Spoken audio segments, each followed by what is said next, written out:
I didn't know the smell of gardenias could feel like pressure until the night before our wedding in Charleston. They'd threaded the white blossoms through every banister and chair at the rehearsal dinner, and the air in the old brick hall grew sweet and thick. My future mother-in-law's laugh cut across the room, bright as the clink of crystal. She stood near the head table with a flute of champagne and called me over with 2 fingers, like you'd call a server. "Nathan," she said with that polished drawl that made my name sound like a new hire's, "we need the wire for the honeymoon. It's due tomorrow morning. Send it tonight." Around her, the Mitchell family turned to watch me, expectant, smiling the way people smile right before a trap snaps shut. Grace was on the other side of the room, her hair twisted up, cheeks flushed from hugging friends who'd flown in. She didn't hear. I felt the whole room squeeze.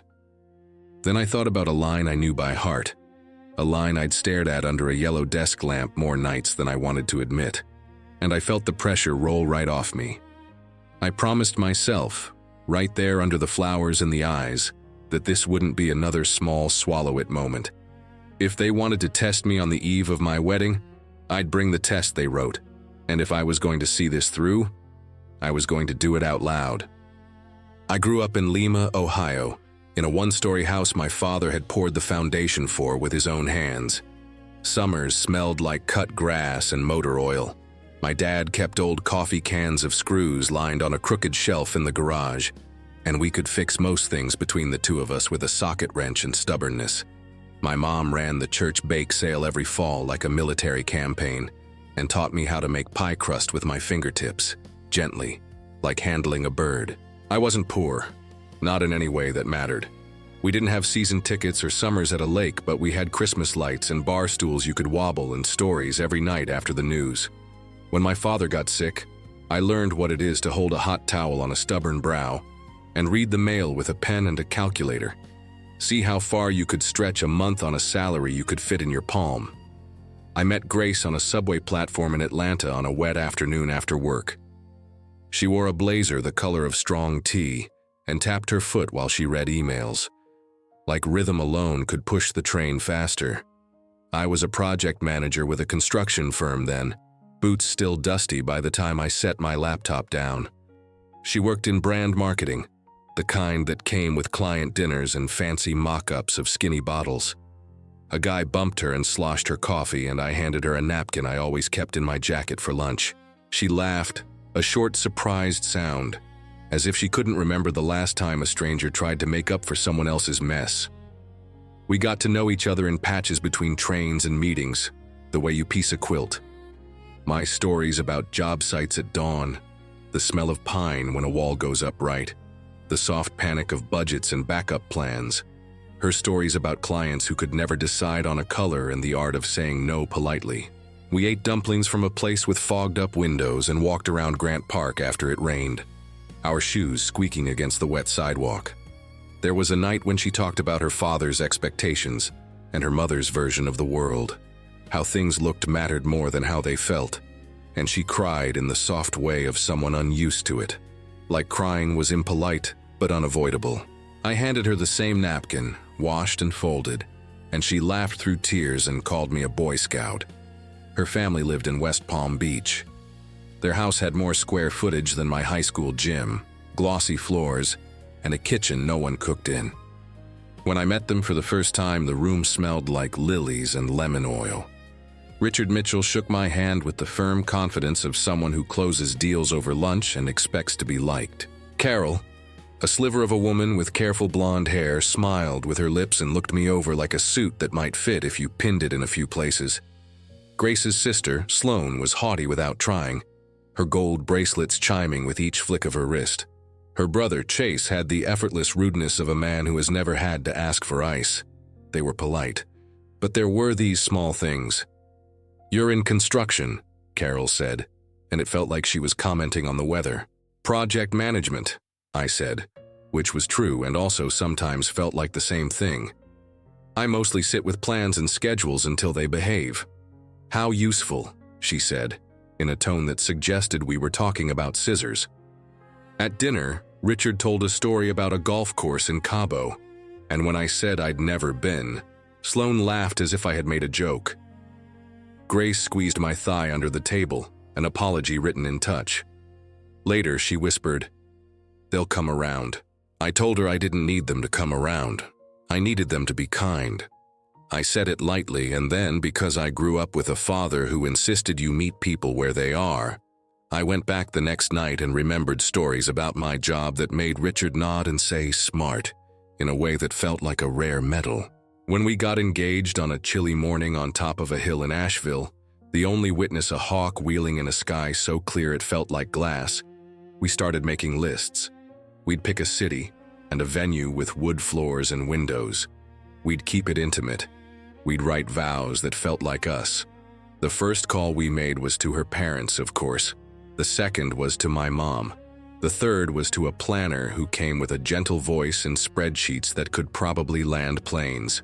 I sold my old pickup, a stubborn, beloved thing that coughed on cold mornings, because I wanted to pay for the rehearsal dinner myself. I knew their money would be in the wedding in ways I couldn't see, and I wanted a piece of it that was mine, where the meatballs tasted like the sauce my mom taught me, and my uncle could unroll his bad jokes in front of a crowd that didn't know all the punchlines yet. Grace promised she'd match my work with her own. We'd write vows, we'd pick music, we'd make time for a honeymoon because we both knew we needed something that was just for us. The first time the prenup came up, I was at their kitchen island. Carol slid a folder across the marble, smiled that thin smile, and said, "Everyone does this now, darling. It's modern." It was more than modern. It was comprehensive. Their family attorney had pulled cobwebs out of corners I didn't know existed. It was less about what would happen if we fell apart, and more about the architecture of our life while we stayed together. It set boundaries around premarital accounts. It specified how gifts would be treated. It had a clause, strange at first glance, about extended family and what counted as support. It made me feel less like a person being invited into a family and more like a vendor being asked to sign terms and conditions. I took the folder home and didn't sleep. I asked a friend from college, a lawyer in a gray suit and the kind of precise calm you want in a storm, to look it over. He made coffee in a press he loved too much and read the whole thing with a pencil.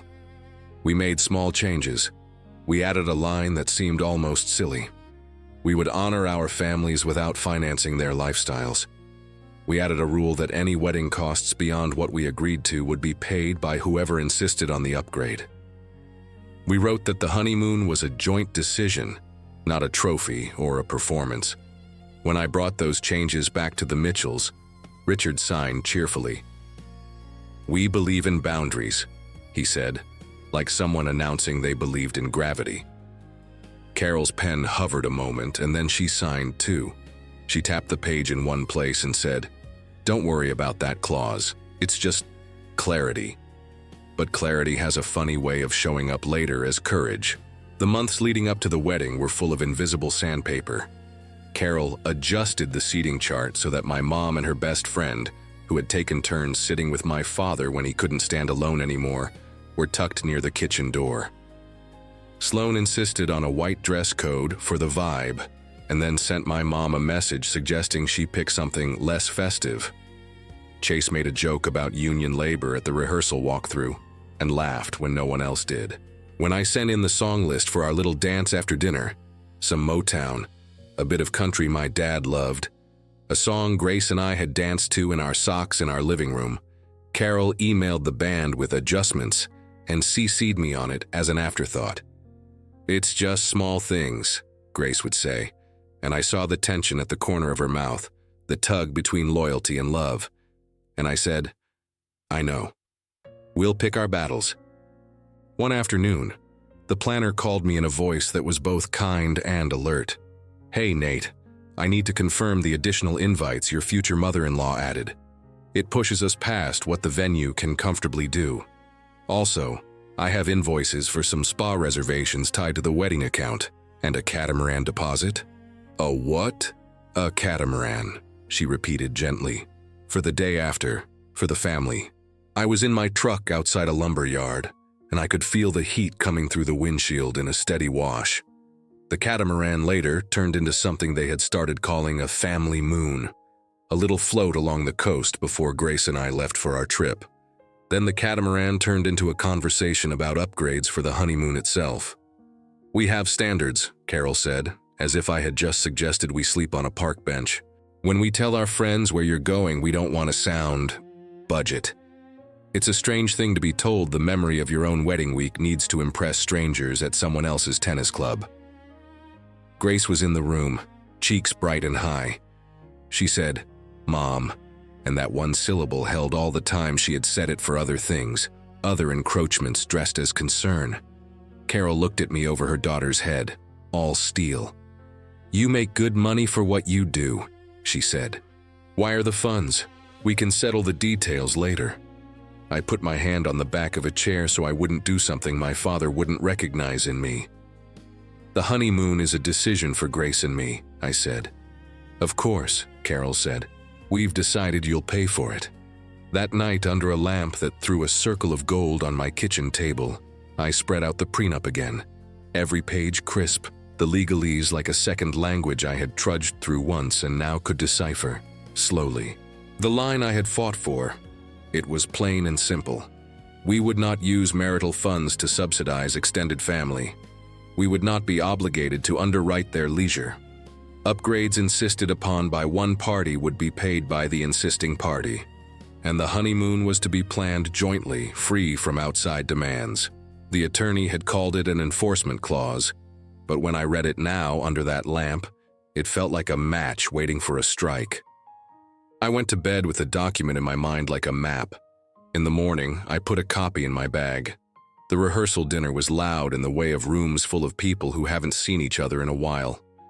My uncle told a story about me climbing on the roof run by run of the ladder when I was too young to know better.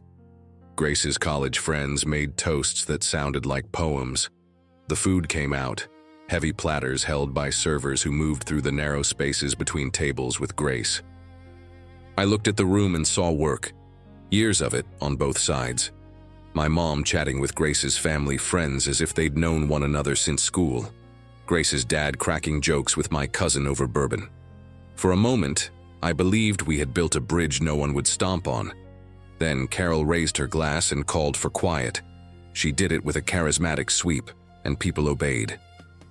She smiled at me like a hostess and said brightly, "Just one little administrative detail before the fun begins." She turned, held her phone up so the screen framed her face and read off transfer instructions. "Nate has a wire to send for tomorrow morning. We want to make sure everything is set." The room went still in that peculiar way. Large rooms can go still, the hush coming in layers. I looked at Grace. She was standing beside her mother, eyes wide. She hadn't known Carol would do it like this, in public, a demand dressed as a toast. Her family's eyes were on me. Some of my friends looked confused. My mother pressed her lips together, the way you do when you're fighting the urge to stand up and block a blow. I reached into my bag and pulled out the paper with the crisp navy binding that had given me indigestion for weeks, and then, slowly, had become a spine. I stepped forward so I could be seen. I laid the document on the head table like a royal decree, and flipped to the page with the line that mattered. When I spoke, my voice was steady, carrying the way my dad's did when he read scripture in church without a microphone. "Her family demanded the honeymoon money," I said, just plain, like weather. I read the prenup out loud, not a cent. There was a murmur, a ripple like wind through wheat, and Carol's mouth opened into a polite oval of surprise. "Nathan," she said, a warning tucked into the syllables. I looked at Grace. Her eyes flicked to the paper and then back to me, and she nodded the smallest nod I have ever seen. Not even a gesture, just a permission, and it landed in me like a key turning. I read the clause. I didn't read it like a gotcha. I read it like something we had all signed in good faith and needed to remember. It said our money was for us. It said our decisions were ours. It said the people who loved us would not extract a toll every time we wanted to step forward into our own life. Also, I said, flipping one more page because courage, when it shows up, often brings company. Any upgrades to our agreed plan are to be paid by the party asking for them. That includes the spa packages, the additional guests, and the boat. I had printed receipts, not because I planned this moment, but because I am the kind of man who keeps receipts. I held up the vendor invoices with the names typed neatly in the corner, the ones for facials in Sloane's name, and the ones for massages booked by Carol, neatly labeled as Bridal Week. To the planner's credit, she was there before anyone could pretend I was making this up. "I can confirm," she said softly. "Those were billed to the wedding account without the couple's approval." A surge of red rose in Carol's cheeks, but she smiled, wide and thin. "It's all part of the event," she said, but the room wasn't buying it. Richard took her elbow, a man who has built empires and knew when a ground was rumbling. Grace stepped in front of me and picked up the paper. She placed a fingertip on the clause that had made me feel less alone when the house was dark. In a voice that was both sweet and sharp, the voice she used for stubborn clients and protesters at her own boundary lines, she said, "I signed this. I agree with this. Mom, Dad, we love you. But we are not funding your vacation." Chase made a noise that was supposed to be a laugh and came out flat.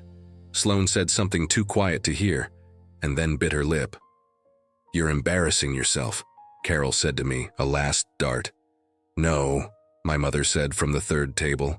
She stood up so people could see that she was not a fancy woman, that she was soft around the middle and wore shoes meant for comfort, and also that she was not afraid. "He's protecting our children." The room held its breath. Richard, to his credit, was the first to exhale. He set his glass down with care, his voice even. "We'll take care of the charges we added," he said, looking at the planner. "Please send them directly to me. The boat is canceled, my mistake." Carol opened her mouth. He put a hand on her wrist. "Enough," he said, not unkindly. "We got carried away." Grace's shoulders softened, then shuddered as if relief comes with a cost. She leaned into me. People clapped unexpectedly, small bursts from corners like rain starting.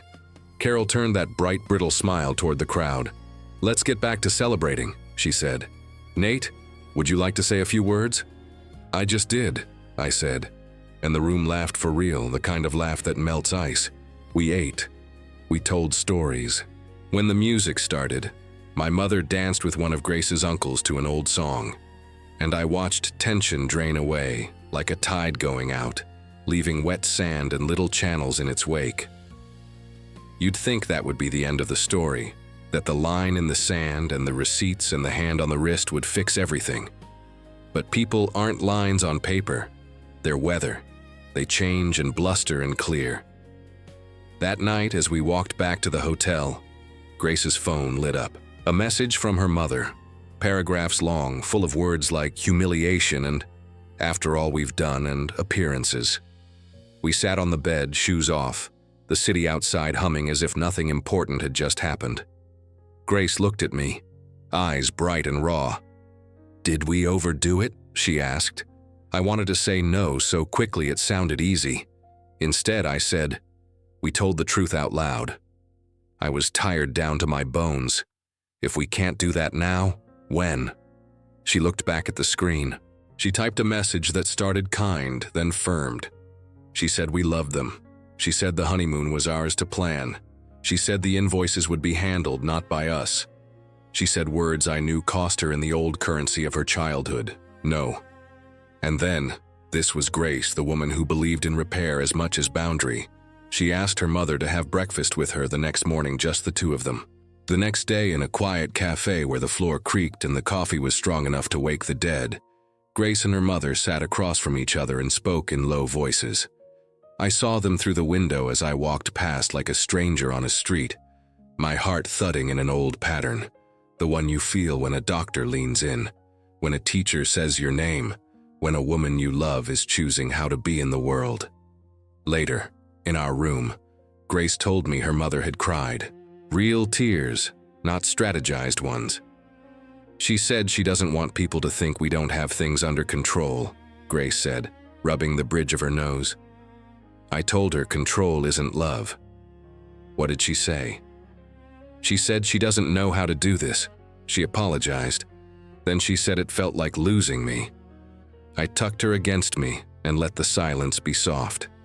We got married under an oak tree that stretched across the sky like a promise someone had carved out of cloud. The air smelled like salt and honeysuckle. When I said my vows, I meant every word in a way I could feel in my knees. When she said hers, I saw Carol dab her eyes with a tissue.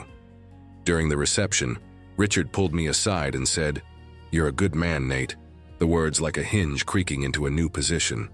Sloane danced like a woman determined to sweat out what embarrassed her.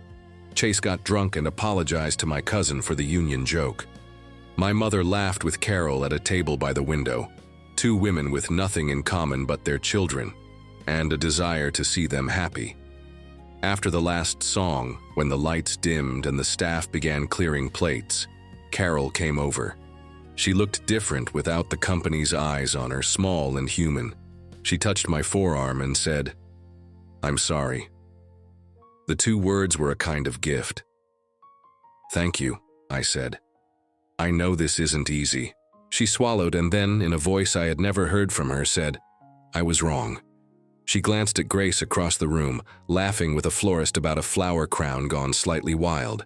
"You two are building something I don't understand yet. I'll try to learn." That was all. It was enough.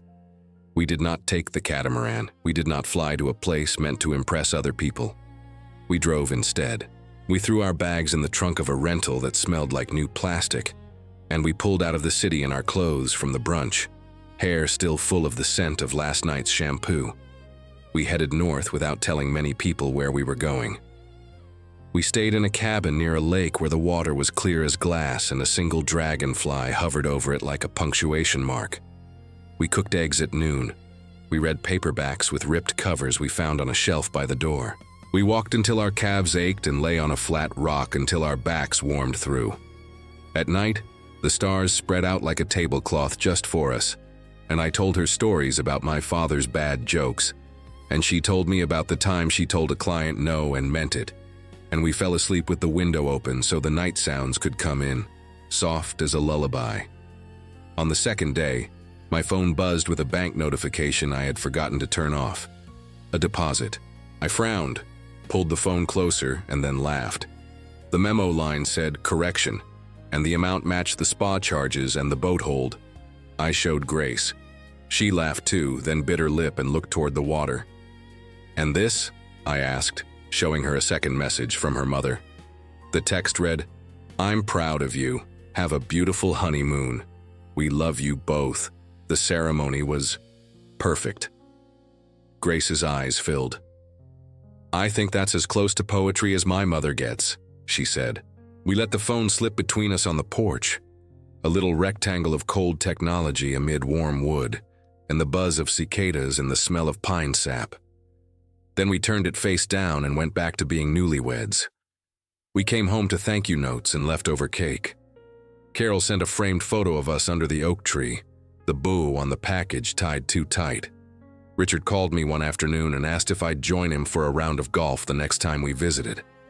I don't play golf, but I said yes because sometimes a bridge has to be crossed in both directions, and I can learn to hit a ball with a stick as well as the next man. Chase followed my cousin on social media, which may not sound like much until you realize he had never followed anyone not named Mitchell voluntarily. Sloane sent my mom a message asking for the pie crust recipe, and my mother called me after and said, "Can you believe?" There were still stones in the river. There were still days when Carol's old ways came back, and we had to step around them or steady them with a foot. There were moments when Grace had to say no again and again and again, until the new pattern became a path instead of a punishment. But there were also dinners where Carol asked about my work like she meant it, and nights when Richard and I watched a game and yelled at the same time and then laughed, and mornings when Grace's phone chimed and the message read, "Thinking of you," with no string attached. We visited my father's grave on a warm day when the air felt close and kind. I brought a folding chair for my mother and a bottle of water. Grace knelt on the dry grass and tucked a sprig of something green into the space between the stone and the earth. "He would have liked you," my mother said to Grace, and Grace said, "He raised a good man." And there we were, under a sky so wide it made you want to be better than you'd been. and I felt something inside me ease. When people ask about our wedding now, years later, we tell them about the oak tree and the dance, and the way the old house smelled like history. If they press, we tell them about the night before and how we read our own rules out loud, and how that turned out to be our first married decision. We tell them about the way love needs fences sometimes, not to keep people out, but to keep the garden safe while it grows. We tell them about a mother who learned to say, "I'm sorry," and meant it. We tell them about leaving town with the windows down and the radio playing some song about home, and how home is not a place you buy or a number you wire, but a person you choose again and again, even when the air is sweet and thick with gardenias and your past is standing right there in a dress that costs too much, asking if you will bend. The lesson wasn't glamorous. It wasn't the kind with sparklers and a drone shot. It was quiet as paper. It was as simple as a sentence read in a steady voice. It was the promise we made under a tree, stretched into the shape of a boundary, pulled tight enough to catch us when we fell and soft enough to let us climb back up.